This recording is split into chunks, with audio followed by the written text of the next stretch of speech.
What's up mga Lodibos? Good day sa lahat. Boy Danggit here. So today, another tip, another info, another guide na naman tayo.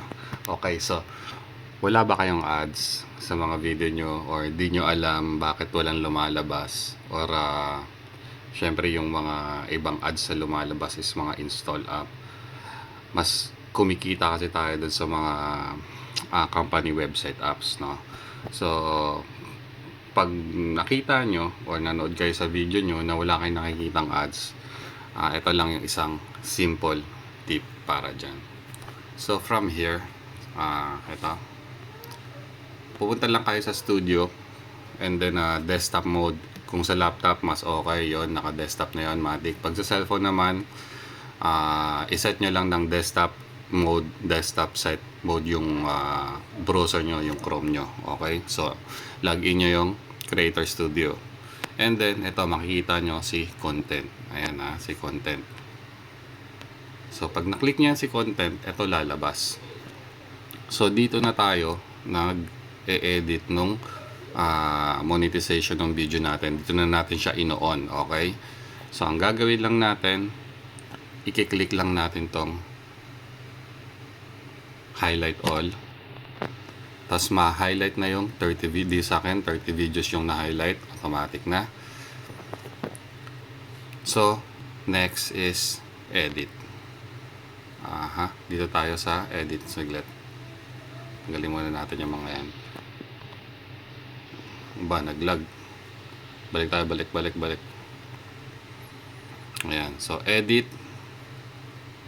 So once nakita mo yung edit, yan, zoom natin. Cellphone lang kasi gamit ko. Punta tayo ng add settings. Okay, so add settings.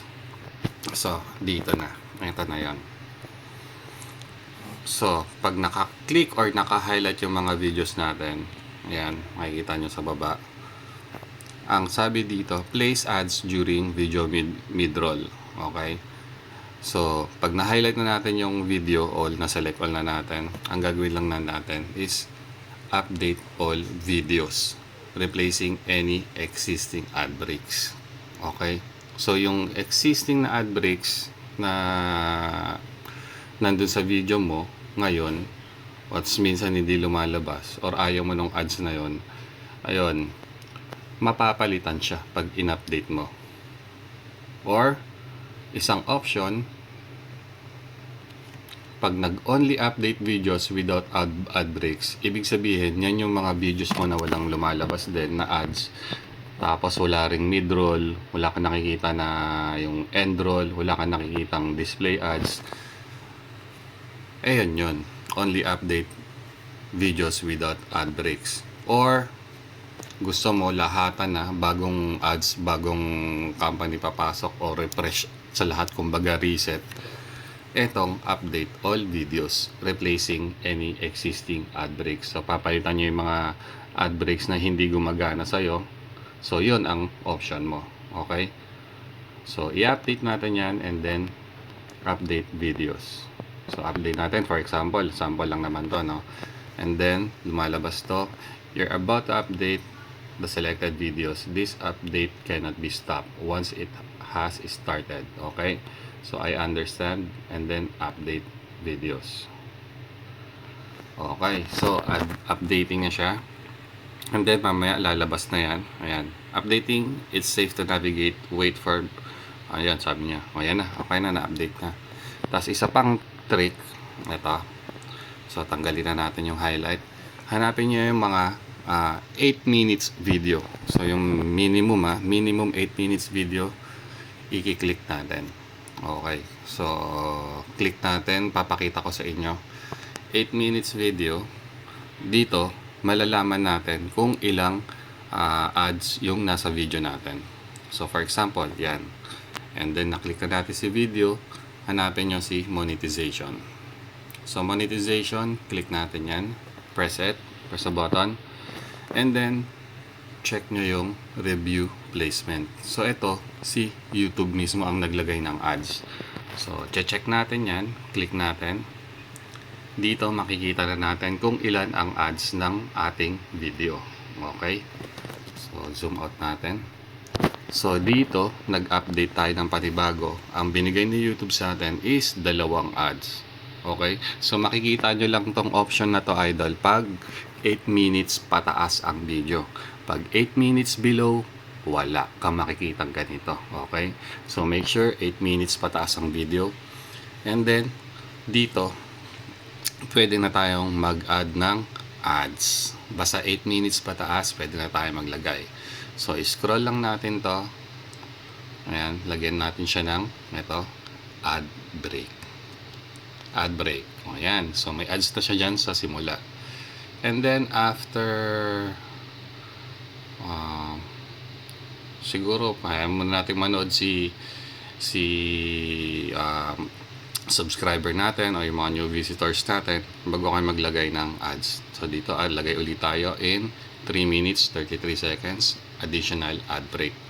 So, isang trick dito mga idol, don't overdo the ads. Huwag nyong tadtarin ng ads ang video nyo. Kasi pag sobrang dami niya na niyan, wala na manonood sa inyo. Mas marami pa yung ads kaysa sa pinapanood nila. Okay? So, maging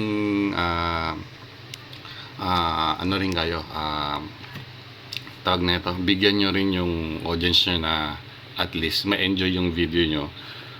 Hindi yung, for example, parang nanonood ka lang ng TV, di ba? Pag nanonood ka ng teleserye, gusto mo ba sa teleserye, mayat maya, nagpapatalastas? Hindi, di ba? So, ganun yon. Okay? So, dito, may 1, 2, 3, 4, 5, okay? So, dito, pwede natin rin lagyan yung huli. Ayan. So, may mga end roll na. Yan yung mga end niya, start, tsaka yung mid roll. Pero kung nilagay mo rin yan, pwede rin yan. Pwede ka maglagay dito.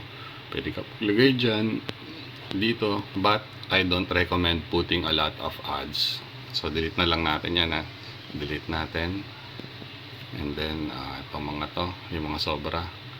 Delete natin. Yan. Kasi hindi naman maganda sa channel yung sobrang dami ng ads. Okay? So, ayan. Na-refresh na natin yung video natin.